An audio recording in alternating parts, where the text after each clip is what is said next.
Bharuch station road પર open divider પરથી shortcut મારવાના ચક્કરમાં અકસ્માતોની ભરમાર, તંત્ર ડિવાઈડર બંધ કરાવે એવી માંગ।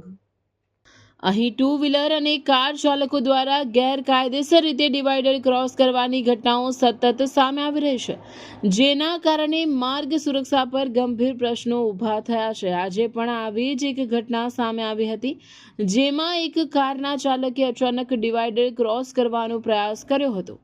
આ દરમિયાન ડ્રાઈવરે અચાનક બ્રેક મારતા પાછળથી આવતા વાહનો એકબીજા સાથે ભટકાતા અકસ્માત સર્જાયો। સદનસીબે આ બનાવમાં જાનહાનિ થઈ ન હતી। સ્થાનિકોના જણાવ્યા મુજબ આ સ્થળે ઘણીવાર આવી ઘટનાઓ બનતી રહે છે। ઓપન ડિવાઈડરના કારણે વાહન ચાલકો સરળતાથી ગેરકાયદેસર વળાંક લે છે, જે અન્ય વાહન ચાલકો માટે જોખમરૂપ સાબિત થાય છે।